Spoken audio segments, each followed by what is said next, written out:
ಭಯೋತ್ಪಾದಕ ದಾಳಿಯ ಬೆನ್ನಟ್ಟಿನ ಎಚ್ಚರಿಕೆ ಲೆಬನಾನ್ ನಾಗರಿಕ ವಿಮಾನಯಾನ ಪ್ರಾಧಿಕಾರವು ತನ್ನ ಎಲ್ಲಾ ವಿಮಾನಗಳಲ್ಲಿ ಪೇಜರ್ ಮತ್ತು ವಾಕಿಟಾಕಿಗಳ ಬಳಕೆಯನ್ನು ನಿಷೇಧಿಸಿದ ಆದೇಶ ಹೊರಡಿಸಿದೆ.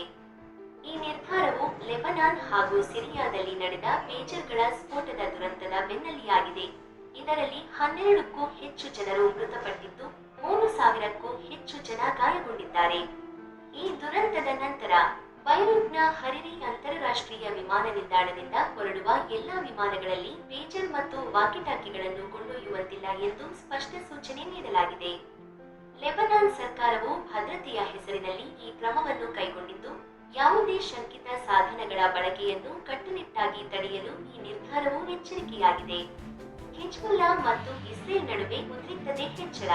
ಪೇಜರ್ ಸ್ಫೋಟದ ನಡುವೆ ಉದ್ವಿಗ್ನ ಪರಿಸ್ಥಿತಿ. ಪೇಜರ್ಗಳ ಸ್ಫೋಟದ ಪರಿಣಾಮ ಹಿಜ್ಬುಲ್ಲಾ ಸಂಘಟನೆಯು ಇಸ್ರೇಲ್ ವಿರುದ್ಧ ಕಿಡಿಕಾರಿದ್ದು, ಭಾರೀ ಪ್ರತೀಕಾರದ ದಾಳಿಯನ್ನು ಆಜ್ಞಾಪಿಸಲು ಸಿದ್ಧತೆಯಲ್ಲಿದೆ. ಮಂಗಳವಾರ ಮತ್ತು ಬುಧವಾರ ನಡೆದ ಈ ಸ್ಫೋಟಗಳಿಂದ ಕನಿಷ್ಠ 20 ಮಂದಿ ಸಾವನ್ನಪ್ಪಿದ್ದಾರೆ ಮತ್ತು ಸಾವಿರಾರು ಜನರು ಗಾಯಗೊಂಡಿದ್ದಾರೆ. ಹಿಜ್ಬುಲ್ಲಾ ಈ ದಾಳಿಗೆ ಇಸ್ರೇಲ್ ಕಾರಣವೆಂದು ಆರೋಪಿಸಿದ್ದು, ತಕ್ಷಣವೇ ದಾಳಿಗೆ ಮುಂದಾಗುವುದಾಗಿ ಸ್ಪಷ್ಟನೆ ನೀಡಿದೆ. ಲೆಬನಾನ್ನಲ್ಲಿನ ಸ್ಫೋಟಗಳು ಮತ್ತು ಹಿಜ್ಬುಲ್ಲಾ ಇಸ್ರೇಲ್ ನಡುವೆ ಏರಿದ ಉದ್ರಿಕ್ತತೆ ಮುಂದಿನ ದಿವಸಗಳಲ್ಲಿ ಸ್ಥಳೀಯ ಪರಿಸ್ಥಿತಿಯನ್ನು ಇನ್ನಷ್ಟು ಗಂಭೀರಗೊಳಿಸಬಹುದೆಂಬ ಆತಂಕಕ್ಕೆ ಕಾರಣವಾಗಿದೆ.